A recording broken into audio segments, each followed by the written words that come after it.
Assalamualaikum warahmatullahi wabarakatuh. Bismillahirrahmanirrahim. Alhamdulillahirabbil alamin. Wa bihi nasta'inu ala umurid dunya waddin. Wassalatu wassalamu ala asyrafil anbiya'i wal mursalin.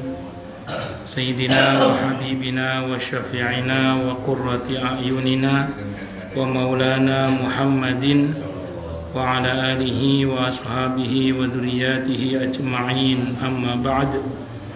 Asyhadu an la ilaha illallah wa asyhadu anna Muhammadar Rasulullah wa ufawwidu amri ilallah, innallaha basirun bil ibad.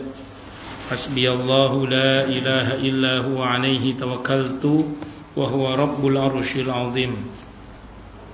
Qala Allah Ta'ala fi kitabihil karim hikayatan an nabiyillahi Musa alaihi salam, Rabbi syrah li sadri wa yassir li amri wahlul 'uqdatam min lisani yafqahu qawli.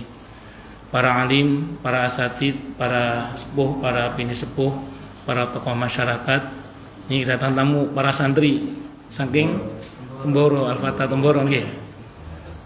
Gus Bet, Gus Kiai Umar, Kiai Mahmud pendirinya, Kiai Ziron, Allah yarham.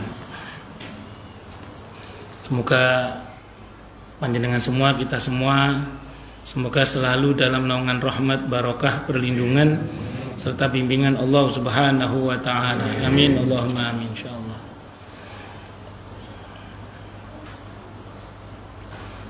Allahumma inna nas'aluka ilman nafi'a wa rizqan thayyiba wa amalan mutaqabbala wa fatahallahu lana futuhal arifin.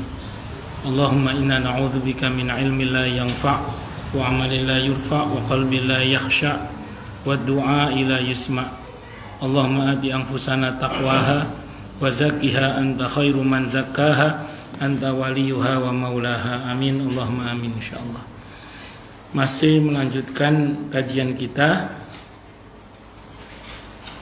kitab Riyadhus Shalihin karya Al-Imam An-Nawawi rahimahullah rahmatan wasi'ah wa rahimallahu ulama al-muslimin. Qala al-muallif rahimahullahu ta'ala wa nafa'ana bihi wa bi'ulumihi fid dharain amin. Bismillahirrahmanirrahim. Menjaga amal-amal. Qala Allah Ta'ala, Allah Ta'ala berfirman di surah Al-Hadid ayat 16. A'udzu billahi minasyaitonir rajim. Alam ya'ni lil ladzina amanu an takhsha'a qulubuhum li dzikrillah wa ma nazala minal haqqi wa la yakunu kal ladzina utul kitaba min qabl fatala 'alaihimul amadu faqasat qulubuhum. Belumkah datang waktunya bagi orang-orang yang beriman untuk tunduk hati-hati mereka mengingat Allah dan kepada kebenaran yang telah turun kepada mereka. Dan janganlah seperti orang-orang yang sebelumnya telah diturunkan Alkitab kepadanya, yaitu Yahudi atau Nasrani. Kemudian berlalulah masa yang panjang atas mereka, lalu hati mereka menjadi keras.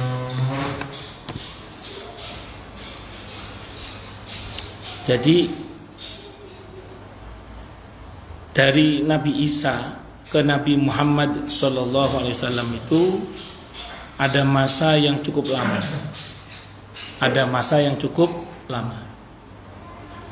Sehingga beberapa di antara mereka sudah mulai meninggalkan ajaran nabinya, akan menyimpang. Akhirnya mengeras hati mereka dengan kekekahan yang luar biasa, termasuk dengan menuhankan Nabi Isa alaihissalam. Demikian juga yang dialami oleh beberapa nabi-nabi sebelumnya. Ketika nabinya wafat, biasanya digantikan nabi yang baru. Tapi beberapa malah membunuh nabi yang baru itu karena nggak cocok atau mengingkari nabi yang baru itu. Maka terus kemudian begitulah yang terjadi pada kaum-kaum sebelumnya itu, sehingga beberapa mereka yang menjauh dari ajaran nabinya meninggalkan amalan-amalan nabinya, itu akhirnya menjadi orang-orang yang hatinya keras. Kita ini bersyukur kepada Allah. Nabi kita, Nabi Muhammad sallallahu alaihi wasallam itu mewariskan semangat perjuangan dan dakwah kepada para sahabat-sahabatnya. Sehingga walaupun Nabi kita Muhammad sallallahu alaihi wasallam sudah menghadap kepada Allah, namun semangat dakwah beliau itu tidak menjadi pudar karena dilanjutkan oleh para sahabat-sahabat beliau. Sehingga muslimin itu tidak kehilangan arah. Karena dakwah beliau dilanjutkan oleh para sahabat. Nah, terus nanti sahabat lanjut oleh tabi'in, terus gitu. Sampai ke kita sekarang ini. Makanya supaya hal yang terjadi pada orang sebelum kita tidak terjadi pada kita, maka semangat menghidupkan agama itu harus selalu kita lakukan sebagaimana para sahabat melakukan, para tabi'in melakukan, tabi'ut melakukan, itu terus begitu. Kita nggak usah terlalu jauh nengok ke belakang. Mekah itu orang-orang Quraisy itu keturunan yang mulia. Jadi orang-orang Quraisy itu keturunan orang-orang yang mulia. Keturunan Nabi Ibrahim alaihissalam, keturunan Nabi Ismail alaihissalam, keturunan Nabi dan Rasul, orang-orang Quraisy itu. Tapi karena lama tidak ada dakwah di dalamnya, tidak ada saling mengingatkan, tidak ada mengajak orang lain dalam kebaikan, jadi preman, Pak. Sampai masa itu dikenal Islam masa jahiliyah. Padahal itu keturunan yang mulia, keturunan Nabi Ibrahim alaihissalam, keturunan Nabi Ismail alaihissalam. Baru bangkit kemuliaan kembali ketika diutusnya Nabi kita Muhammad sallallahu alaihi wasallam. Makanya kalau keturunan Nabi aja bisa begitu, apalagi kita yang ya kita keturunan Nabi juga sih, cuman maksudnya hal yang sama bisa terjadi pada kita. Kita kalau ngaji begini, Pak, seolah-olah semua ngerti agama, seolah-olah. Tapi kalau saya kadang jalan, ketemu anak-anak muda tawuran, itu nangis itu dalam hati itu. Kenapa nangis? Ya Allah, ternyata yang belum tersentuh oleh agama itu bahkan lebih banyak daripada yang datang ke majelis taklim. Kita kalau ngelihat di sepi-sepinya malam tertentu, di tempat-tempat maksiat tertentu, orang pacaran begitu banyaknya, dengan cara pacaran yang mau macam-macam, itu dalam hati kadang yang miris. Ya Allah, ternyata yang belum tersentuh oleh agama itu lebih banyak. Apalagi kalau kita lihat konser-konser itu, konser yang ikhtilat dengan aneka kegiatan mereka yang mau macam-macam, yang tidak jarang berujung pada tawuran dan macam-macam. Jadi jangan GR loh bahwa kita ini merasa saya ngerti agama iki wae. Ya mandar mudah-mudahan. Tapi jangan salah, di luar sana yang belum tersentuh oleh agama itu jauh lebih banyak. Ini yang harus kita pahami. Saya kalau lihat para santri ya seneng. Lirboyo 50.000 santrinya. Al-Fatah Temboro cabangnya sudah 300 katanya. Betul nggih? Sudah 300 cabang. Santrinya sudah berapa jumlahnya? 50 ribuan, hampir sama dengan Lirboyo berarti. Kalau lihat santri di Nurul Jadid, Paiton, Probolinggo, atau Asem Bagus, Asyafiyah, Abu Ireng, macam-macam. Pokoknya kalau lihat santri kayak seneng koyok-koyok, akeh sing kenal agama lah. Tapi monggo kalau kita mau ngelirik dalam fenomena sosial kita di pasar, berapa yang betul-betul mengamalkan fikih muamalah di dalam berdagang misalnya, dalam bertransaksi? Berapa banyak para politisi-politisi yang betul-betul ngerti agama sehingga kemudian dia mau betul-betul peduli dengan agamanya misalnya. Nah, ini yang patut kita renungkan. Tapi kita nggak usah pesimis. Kita gerak saja. Yang penting prinsipnya apa? Jangan jadi orang baik sendiri. tapi ngajak orang lain untuk juga menjadi baik. Karena yang diterkam oleh serigala itu domba yang sendirian. Nah, orang kalau baik sendiri mudah diterkam oleh setan. Nah, kalau pingin nggak diterkam oleh setan, baiknya bareng-bareng. Biar nanti ada saling mengingatkan. Kambing yang bareng-bareng itu kalau ada serigala saling mengingatkan sehingga selamat dengan izin Allah Subhanahu wa taala. Dan dalam Islam kita tidak boleh baik sendiri itu. Ibarat pakaian kita ini kan bersih misalnya gitu ya. Ini mohon maaf basah kehujanan. Di sini kering Pak Haji. Saya dari Pinang Ranti tahu peres. Masya Allah.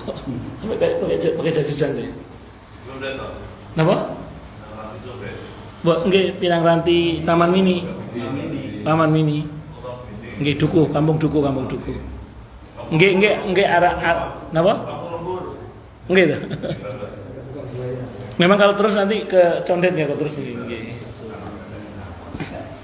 Nah itu kalau kita dengan pakaian kita yang bersih begini, kalau sekitar kita pakaiannya kotor, misalnya kita kumpul sama orang yang habis kupak oli atau kupak sampah pakaiannya terkumpul sama kita, walaupun pakaian kita bersih, sedikit banyak pasti kita kesenggol.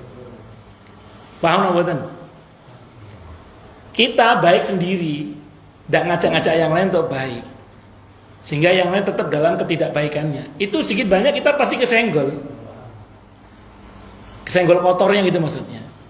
Nah, supaya kita nggak kotor, maka ajak orang lain itu untuk mandi, untuk bersih, supaya semuanya bersih.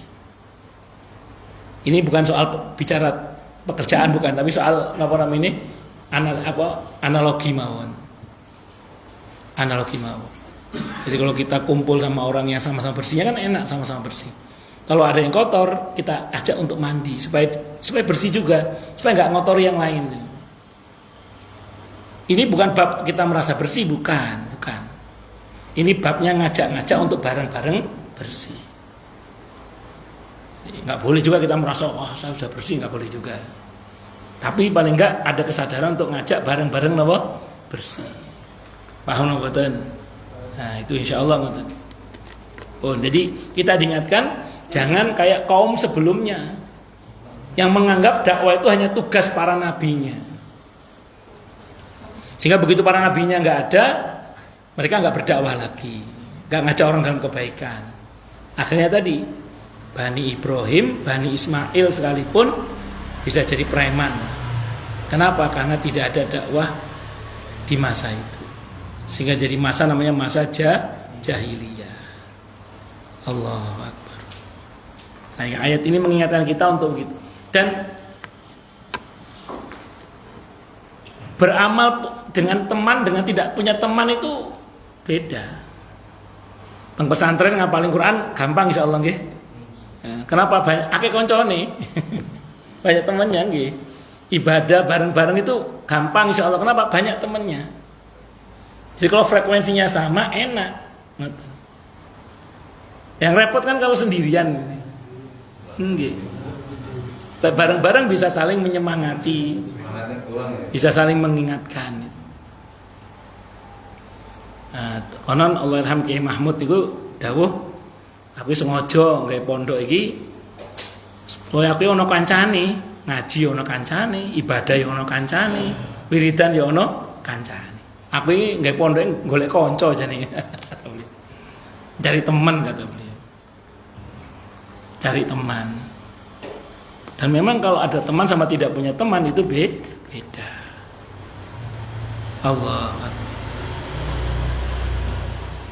Wa qala ta'ala, dan Allah Ta'ala berfirman di surah Al-Hadid ayat 27. Wa qaffayna bi Isa ibn Maryam wa atainahu al-injila wa ja'alna fi qulubihim alladhina tabauhu ra'fatan wa rahmatan wa rahbaniyatan ibtada'uha ma katabnaha alaihim illa ibtigha'a ridwanillah fama ru'auha haqqa ri'ayatiha. Dan kami iringi pula dengan Isa putra Maryam, dan kami berikan kepadanya Injil, dan kami jadikan dalam hati orang-orang yang mengikutinya rasa santun dan kasih sayang, dan mereka mengada-adakan rohbaniyah, padahal kami tidak mewajibkannya kepada mereka, tetapi mereka sendirilah yang mengada-adakannya untuk mencari keridhaan Allah katanya, lalu mereka tidak memeliharanya dengan pemeliharaan yang semestinya. Ini bab orang-orang yang menyimpangkan ajaran Nabi Isa alaihissalam dengan istilahnya rohbaniyah tadi itu, kerahiban, sehingga kemudian ada yang nggak boleh menikah, ada yang menjadi seperti wakil Tuhan gitu, sehingga nanti ada penebusan dosa, ya, kenapa? Ya, dan macam-macam nikulah istilahnya, termasuk anak-anak Allah dan seterusnya itu. Akhirnya penyimpangan di dalam menganut yang tadinya menganut ajaran Nabi Isa alaihissalam. Lagi-lagi kalau kita cermati, semua itu ya bermula dari tidak adanya kelanjutan dakwah dari pengikut Nabi Isa alaihissalam.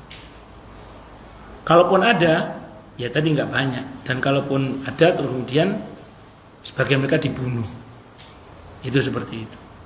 Dan ini yang diharapkan tidak terjadi pada umat Islam. Jadi jangan sampai terjadi pada umat Islam. Kalau mengenai Nabi Muhammad SAW dituhankan, insya Allah nggak mungkin. Karena Nabi kita Muhammad SAW ini dibuat oleh Allah, disetting oleh Allah sedemikian rupa sehingga sisi kemanusiaannya sangat kental dia itu. Sehingga insya Allah tidak akan dituhankan, karena memang Allah menjamin Nabi akhir zaman itu tidak akan dituhankan. Itu satu. Apalagi ada syariat mendoakan Nabi kita Muhammad SAW, yaitu bersolawat. Itu sebagai jangkar pengingat bahwa Nabi itu makhluk, bukan Tuhan. Makanya syariat solawat itu hikmahnya diantaranya itu. Walaupun Nabi tidak butuh doa kita sebenarnya, kita yang butuh mendoakan Nabi kita Muhammad Sallallahu Alaihi Wasallam untuk kembali ke kita sendiri sebenarnya. Itu seperti itu.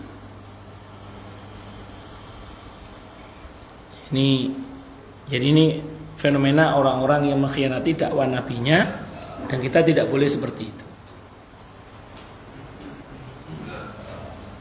Di tubuh kaum muslimin emang ada ustadz yang menyimpangkan ajaran nabinya. Dulu ada 4 embrio penyimpangan di dalam tubuh kaum muslimin. Pertama Syiah. Ini kan dikenal dengan istilah bid'ah dalam masalah akidah. Pertama Syiah. Yang kedua Mu'tazilah. Yang kedua itu Khawarij. Yang ketiga Mu'tazilah. Yang keempat Murji'ah. Yang pertama Syiah. Yang diantara ciri khasnya adalah mencela-cela para sahabat Nabi, kecuali sahabat tertentu. Bahkan mencela-cela ummahatul mukminin, para istri Nabi kita Muhammad Sallallahu Alaihi Wasallam, kecuali yang tertentu. Nah, ini nggak benar ini. Karena para sahabat radhiyallahu anhum adalah gerbang ilmunya Rasulullah Muhammad Sallallahu Alaihi Wasallam. Nah, mereka menyimpangnya di situ. Nah, kita jangan tiru-tiru, jangan ikut-ikut. Yang kedua Khawarij. Khawarij ini diantara cirinya adalah menganggap kafir pelaku dosa besar menurut dia. Kalau ada pelaku dosa besar, itu dikafirkan oleh orang Khawarij menurut dia. Jadi pelaku dosa besar menurut dia itu dikafirkan. Saking beraninya mengkafirkan seseorang muslim, sekelas Sayyidina Ali bin Abi Thalib radhiyallahu anhu pun dikafirkan. Sekelas Sayyidina Muawiyah bin Abi Sufyan radhiyallahu anhu pun dikafirkan. Sekelas Amr bin Al-As radhiyallahu anhu pun dikafirkan. Sampai ditarget untuk dibunuh. Dan yang berhasil dibunuh adalah Sayyidina Ali bin Abi Thalib radhiyallahu anhu. Nah, kita jangan menjadi orang khawarij yang dikenal dengan istilah takfiri itu. Gampang mengkafirkan sesama orang Islamnya. Hanya karena menurut dia pelaku dosa besar. Langsung dikafirkan. Kemudian yang kedua, yang ketiga, Mu'tazilah. Kalau Mu'tazilah ini ciri khasnya adalah gak percaya takdir. Rukun imannya ada 5, enggak 6. Yang ke-6 itu kan percaya sama takdir. Kalau orang Mu'tazilah dihapus. Mereka tidak percaya sama takdir. Mereka meyakini Allah hanya menciptakan makhluk, setelah itu Allah tidak ikut-ikut. Allah cuma ngeliatin aja. Semua yang menentukan kita, bukan Allah. Makanya orang-orang Mu'tazilah itu kecenderungannya sombong. Karena mereka tidak meyakini adanya takdir. Itu orang-orang Mu'tazilah, kelompok rasionalis. Kalau ada teks Quran bertentangan dengan akalnya, yang diamandemen Al-Qur'annya. Jadi Kementus itu apa? Iya, metuwek. Kalau ada teks Quran bertentangan dengan rasionalitasnya, yang diamandemen itu Qurannya. Itu orang-orang Mu'tazilah. Kita jangan seperti itu. Embrio yang keempat itu Murji'ah. Murji'ah ini memisahkan antara orang dengan amalnya. Sehingga dalam pandangan orang Murji'ah itu semua orang itu baik, terlalu permisif dia. Ada orang nyolong, korupsi sekian triliun. Ngomongnya apa? Oh, itu yang kotor perbuatannya, orangnya tetap mukmin, muslim. Kalau kita kan nggak bisa begitu. Kalau dia pelaku dosa besar, kita katakan dia fasik. Gak bisa kita katakan dia mukmin yang baik. Wong dia pelaku dosa besar misalnya dan tidak tobat, kecuali dia tobat, beda bab. Jadi kita nggak bisa memisahkan antara orang dengan amalnya. Tapi kalau orang Murji'ah dipisah. Kalau bahasa kita, mereka terlalu permisif, terlalu mentolerir. Jadi kalau ada orang yang nggak bener itu terlalu ditolerir gitu loh, terlalu bahwa kita mentolerir sebagian orang yang berbuat salah untuk kita ajak dalam kebaikan, oke. Tapi kalau kemudian berlebihan itu juga masalah. Nah, orang Murji'ah itu begitu. Nah, kita jangan seperti di antara 4 ini. Jangan seperti di antara 4 ini. Dulu embrionya 4 itu, kesini sudah berubah nama udah. Kecuali satu Syiah. Kecuali satu Syiah dengan cabang-cabangnya. Apa? Yang perkembangannya Syiah. Sebenarnya semuanya berkembang, cuman ganti nama udah. Kayak Mu'tazilah kan udah ganti nama, kelompok liberal biasanya gitu. Kayak Khawarij itu kan sudah ganti nama, kelompok-kelompok takfiri itu namanya macam-macam. Terus kayak Murji'ah kan sudah ganti nama. Ya, orang-orang yang terlalu permisif itu. Permisif itu betul. Terlalu permisif itu yang bahaya. Karena nanti mentolerir sesuatu yang fatal sekalipun. Ngerinya kan nanti ada anggapan oh, apa semua agama sama, kan udah berlebihan nanti ngerinya. Kalau gitu Pak Ustaz, itu termasuk kalau beriman apa? Kalau beriman. Kalau itu saya jawab. Diminum dulu nih. Bismillah.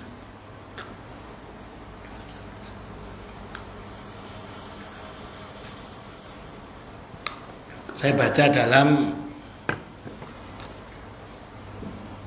Kaifa nata'amalu ma'at turasi wal madhabi wal ikhtilaf. Beliau Syekh Qardawi rahimahullah ngutip pernyataan Imam Ad-Dhahabi dalam kitab Syiaru A'lamin Nubala. Itu dikatakan ngeten. Dulu para sahabat Nabi, selama orang itu masih bersyahadat, masih 5 waktu sholatnya, masih puasa di bulan Ramadan, sesesat apapun pemikirannya, saya ulangi, sesesat apapun pemikirannya, bahkan sampai dikafirkan pemikirannya, tapi kepadanya hak-hak seorang muslim tetap diberikan. Jadi para sahabat Nabi itu berhati-hati di dalam mengkafirkan orang itu, sangat berhati-hati, nggak berani sembarangan.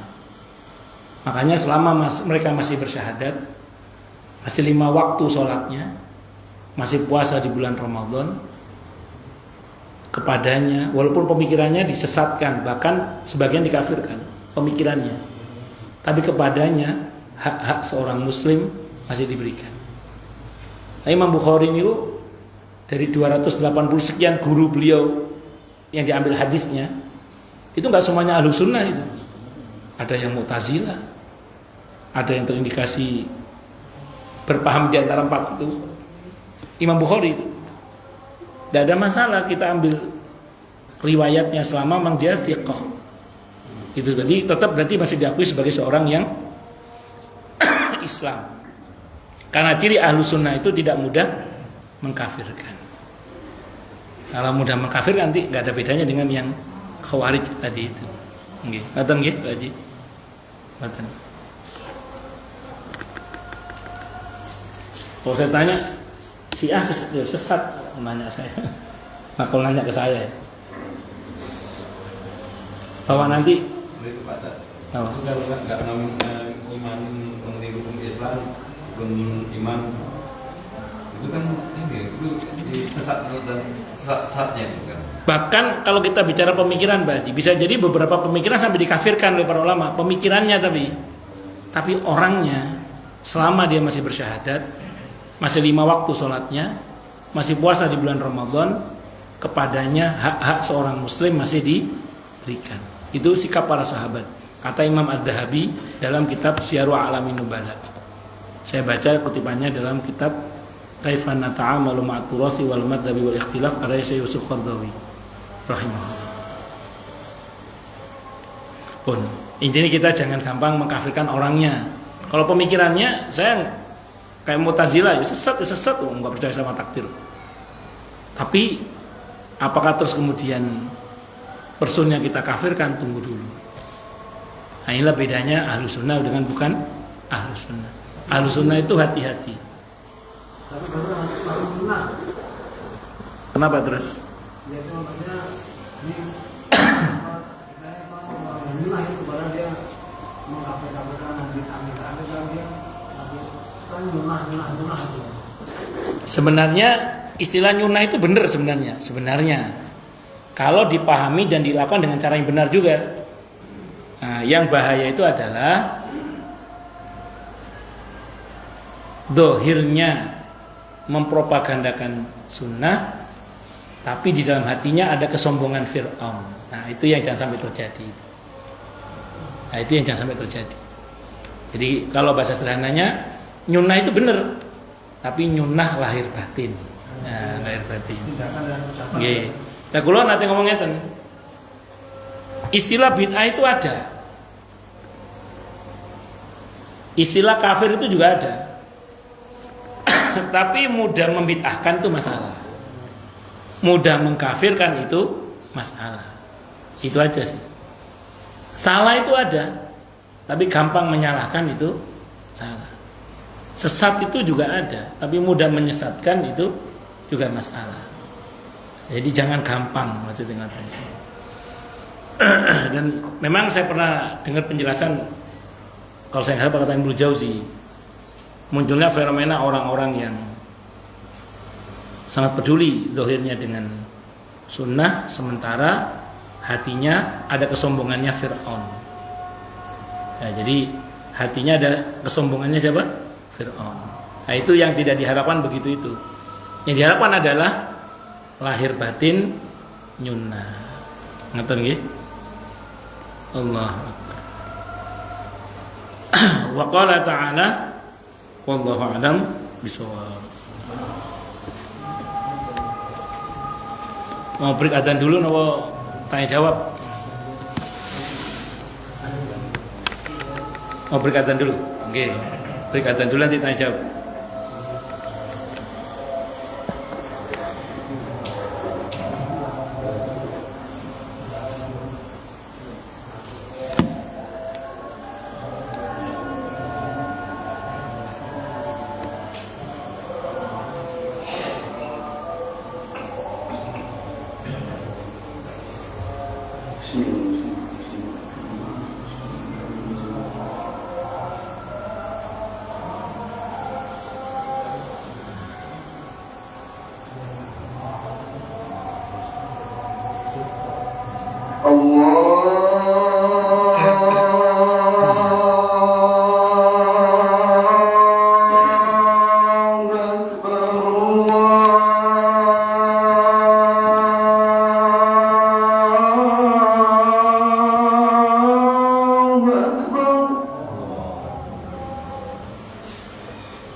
أشهد أن لا إله إلا الله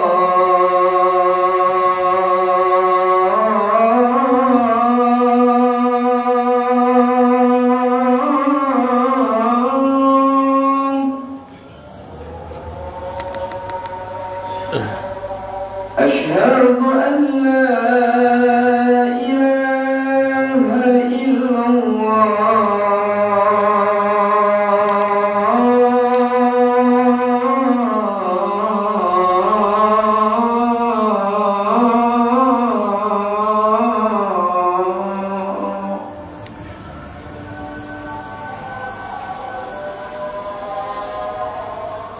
أشهد أن محمدا رسول الله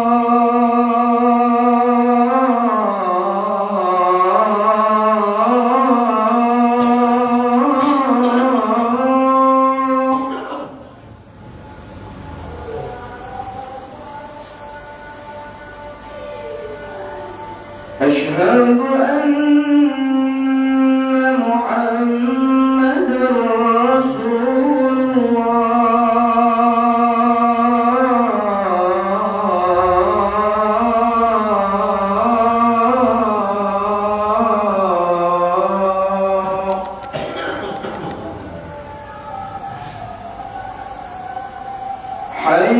حي على الصلاة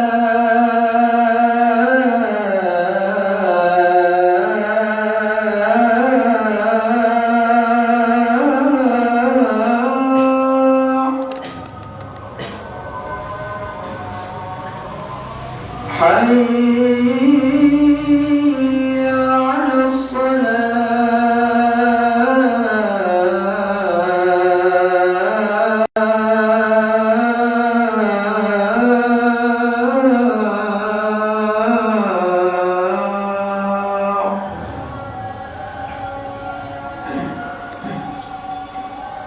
حي على الفلاح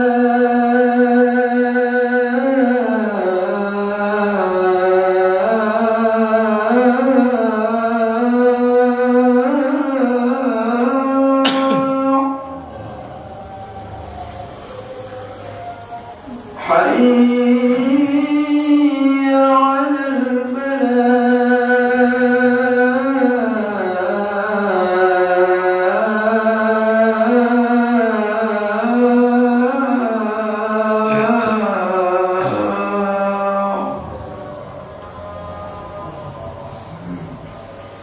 الله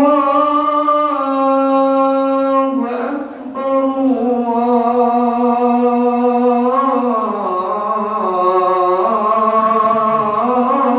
الله أكبر لا إله إلا الله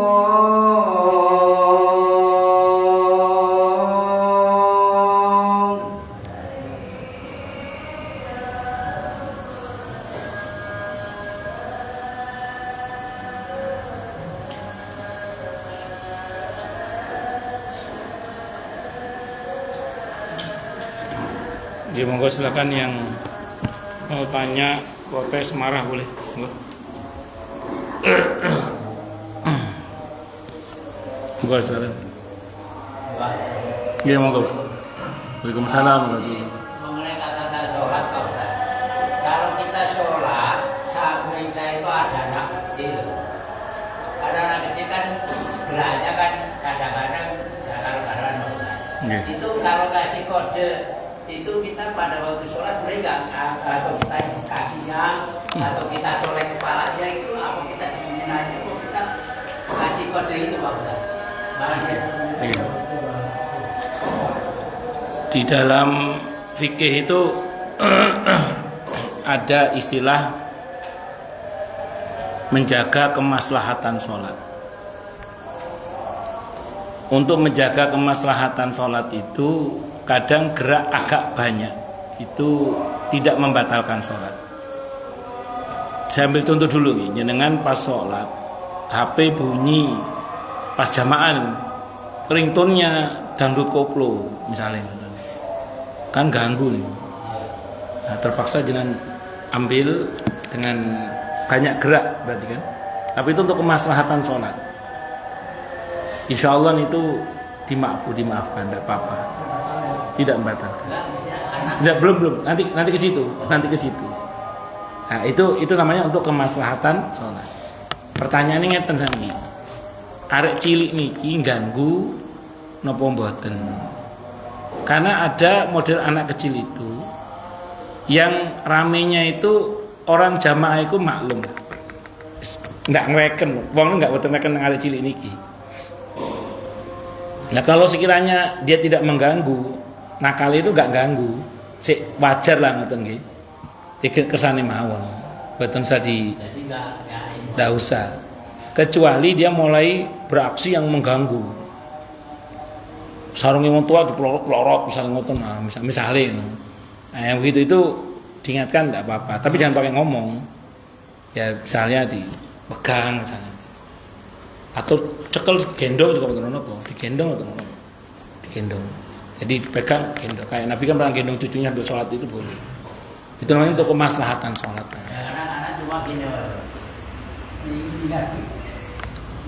Kalau sekiranya betul ganggu kesana mau. Kecuali ganggu. Wallahu a'lam bishawab. Makanya kalau kita bawa anak kecil, bawa ke masjid atau musola itu dari rumah diberitahu. Ya bahwa nanti anaknya, ya namanya anak kecil ya. Engko masjid jangan jangan dinasihati. Kita ingatkan lah. Dan memang kalau bawa anak kecil sebaiknya jangan di soft depan, tapi di soft belakang atau di mepet-mepet tembok sekiranya tidak mengganggu yang lain. Terus dulu di zaman Imam Malik itu pernah dibuat kebijakan. Zaman Imam Malik, orang besar, anak kecil diselang-seling. Softnya itu selalu, jadi orang besar anak kecil itu supaya nggak berantem, supaya nggak ribut. Nah, dulu juga ada sebagian ulama itu yang menggunakan muadzib. Dulu di Istiqlal ada itu dulu, muadzib itu juru tertib. Kalau di Istiqlal itu dulu satpam itu punya fungsi untuk menjadi muadzib. Jadi orang sholat itu dia nggak sholat, orang sholat dia nggak sholat karena menjaga ketertiban sholat, termasuk menertibkan anak-anak. Saya tahu juga itu di Masjid Al Muhajirin Purna 1 itu ada muadzibnya itu. Untuk anak-anak yang nggak bersama orang tuanya ditaruh di belakang, sok belakang, dan ada satpam yang jagain. Ketika orang sholat, satpamnya nggak sholat menjagain anak-anak itu. Nanti biasanya menjelang rakaat terakhir dia berikut sholat, begitu selesai anak-anak kan udah bubar. Itu yang saya tahu. Wallahu a'lam bishawab. Ngoten nggih? Nggih. Yang lain silakan.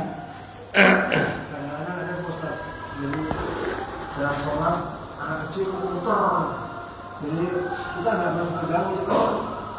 Ini muter sana begitu kan kok dia siap lagi muter kan begitu kosong lagi muter lagi itu.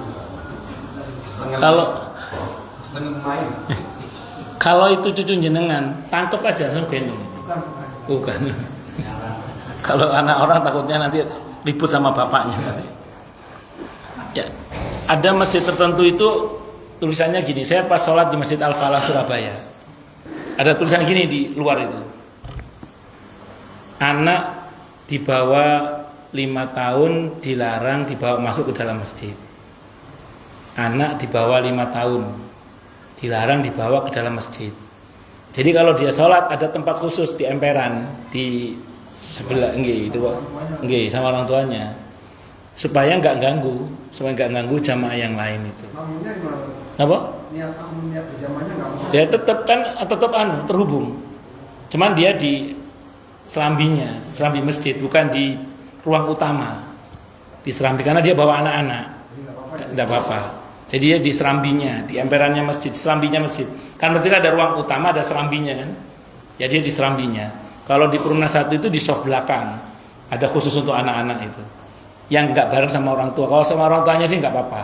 Karena biasanya orang tua kan tanggung jawab orang tuanya. Tapi kalau nggak bareng orang tua dikawal oleh satpam.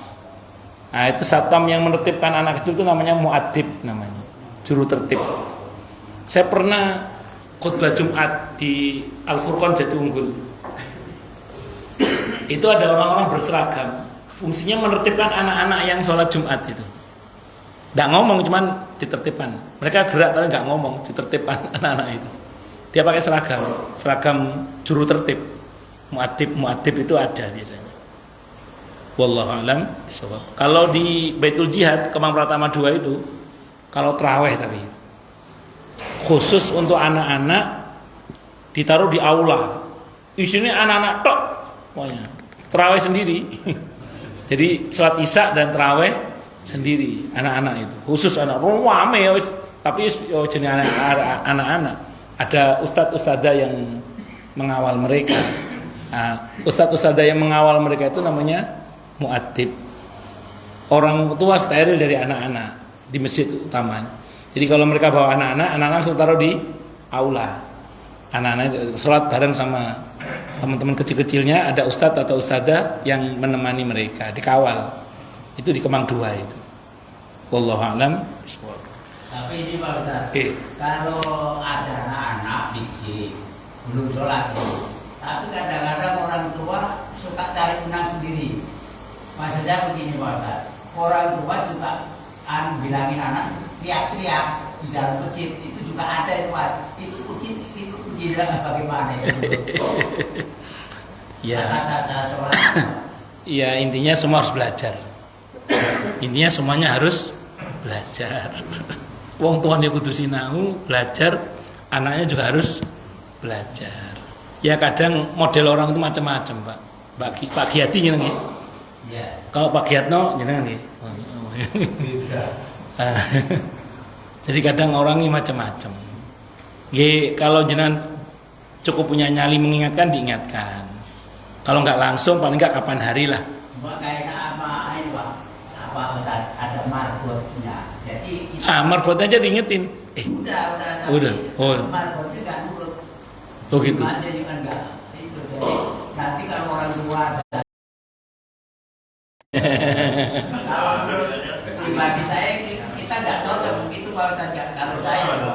Ya itu maksudnya ini karena kan main-main dulu ya, tidak ini jadi. Karena pada waktu kita kecil sama kalau kita kecil dulu juga sama begitu juga sama belek juga.